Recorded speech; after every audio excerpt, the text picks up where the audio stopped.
La música sin duda forma parte de nuestra vida cotidiana de múltiples maneras y por supuesto desde la mañana temprano muchos de nosotros estamos ligados a ella, ¿no? Como compañía, como una forma también de sanación para muchas personas y por supuesto la música interviene no solo en nuestro cuerpo sino también en nuestro cerebro y es utilizada para sanar. Vamos a dialogar con el terapeuta Nahuel Prado respecto de las utilidades, de los usos y de la importancia de la musicoterapia. Nahuel, ¿cómo estás? Buenas noches. Germán Giachero te saluda. Buenas noches, Germán. ¿Cómo te va? Un gusto estar acá presente con ustedes. Muy bien. Gracias por estar en nuestro noticiero de hoy. Bueno, ¿de qué manera la música puede ayudarnos? Más o menos en la vida cotidiana todos sabemos lo que significa, ¿no? Pero ya adentrándose en el mundo de la ciencia, de lo que puede llegar a intervenir en curación, en sanación, bueno, eso resulta importante, pero ¿de qué manera lo hace? Bueno, mira, a ver, es interesante porque hay un montón de formas en las cuales la música se utiliza para mejorar la salud. Vamos a arrancar por la que comentabas vos al principio, que es la que está vinculada al cerebro y al sistema nervioso. El sistema nervioso, el cerebro humano, tiene dos hemisferios bien definidos, el izquierdo y el derecho.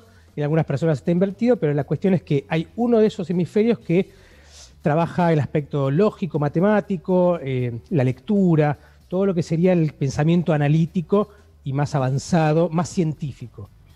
El lado derecho está vinculado a lo creativo, a la comprensión holística, a la comprensión intuitiva de la realidad, más vinculado al arte, ¿no? Hay una parte que sería más intelectual y otra más artística. Bueno, la música como actividad humana es una de las pocas que incluye las dos áreas del cerebro, las integra en una sola actividad, porque tiene elementos vinculados al ritmo, que son más vinculados a lo matemático y a lo intelectual, la lectura armónica, es decir, cómo combinás las notas, pero a la vez tiene un montón de cosas vinculadas a, bueno, la sensibilidad, lo intuitivo, la comprensión de un todo. Uno cuando escucha una canción, escucha a lo largo del tiempo varios sonidos simultáneamente y por un lado los escucha todos, generando eso una canción o una ópera, una sinfonía, pero a la vez puede analizarlo y comprenderlo intelectualmente en partes separadas. Bueno, al poder funcionar en ambas partes, uno puede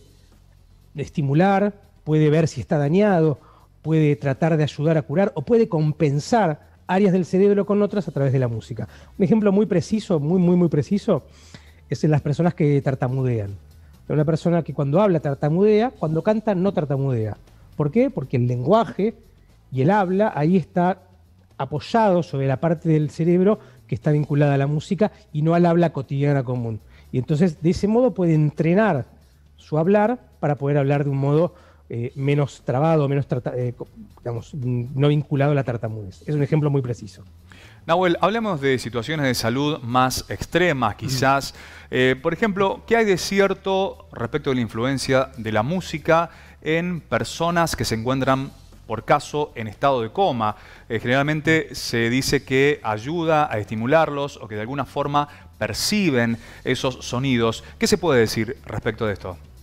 Bueno, es una muy buena pregunta porque es imposible generalizar, ¿no? Por supuesto, porque hay razones y razones por las cuales una persona puede estar en coma y niveles de coma. Pero lo que sí es cierto y se ha comprobado es que la mayoría de las personas que están en algún estado de coma siguen escuchando, siguen percibiendo sonidos. Esa es otra cuestión que tiene la música vinculada al cuerpo humano. Uno por más que se los tape, no puede cerrar los oídos. Es un órgano sensorial que está abierto permanentemente a todos los estímulos que lo rodean. Entonces, una manera de conectar con las personas que están en coma es a través de la música, del habla también, ¿no?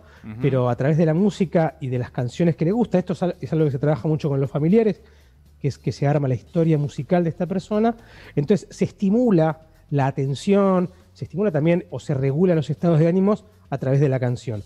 Esto también ocurre también en tratamientos paliativos con el dolor, por ejemplo. En personas que están en tratamientos con mucho dolor, que pueden ser cánceres o enfermedades terminales o degenerativas, la música también aporta un espacio de placer y de contención emocional que mitiga el dolor. Mitiga el dolor básicamente reemplazando el dolor por un estímulo un poco más agradable, por supuesto, ¿no? Pero sí, digo, se utiliza muchísimo la música en coma, en estados de coma. Bien, Nahuel, y te quería consultar, ¿podés darnos algunos tips, algunas recomendaciones o sugerencias respecto de la forma o del modo de usar la música en nuestra vida cotidiana como para aligerar quizás la carga que tenemos día tras día? Bueno, eso es una de las primeras cosas que está bueno saber y tener en cuenta, es que como cualquier objeto humano que es utilizado para la salud, la música puede ayudar, pero también puede enfermar. ¿Qué quiere decir esto? A veces la música puede estar permanente. La música nos mueve emociones. Este es el otro aspecto que quizás no tocamos y que es interesante tocar, que es la música como expresión artística está vinculada a las emociones. Es decir, a las sensaciones que en el cuerpo se producen a partir de las asociaciones que se dan con las obras de arte. El arte es muy importante en la historia de la humanidad porque justamente, a diferencia de la ciencia, no está sujeto a verdad o mentira.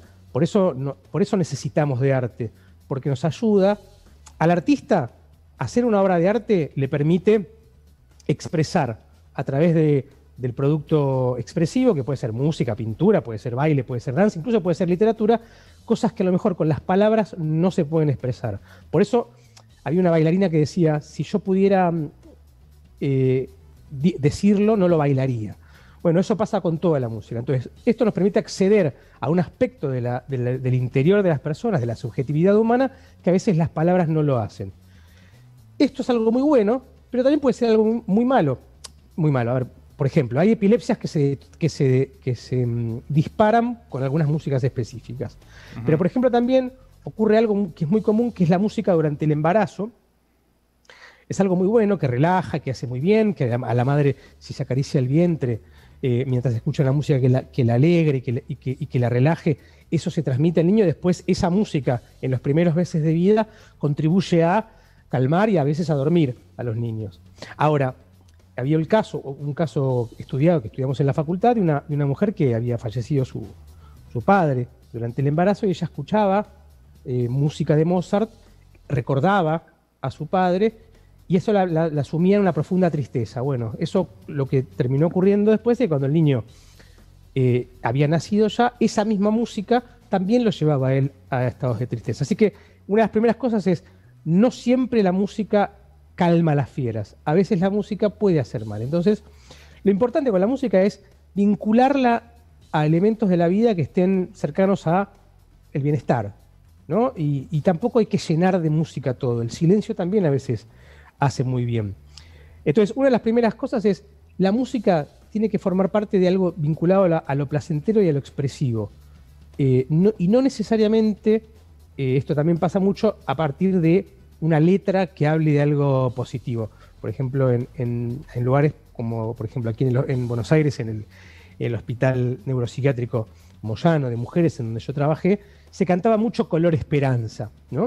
Es una canción muy linda y todo, y que se buscaba de ese modo transmitir una buena idea. Pero al fondo lo que terminaba ocurriendo era que tapaba a veces la tristeza o la posible elaboración de emociones negativas que la música puede promover. Hernán, te agradecemos por esta charla. La verdad que podríamos estar hablando mucho tiempo más. Sí, sin duda la música. Les pido disculpas por. Sí, la música forma parte de nuestras vidas y es imposible un mundo sin música, ¿no? Por supuesto, a veces los silencios también son parte fundamental de nuestra vida. Un abrazo y muchas gracias. No, por favor, muchas gracias a ustedes,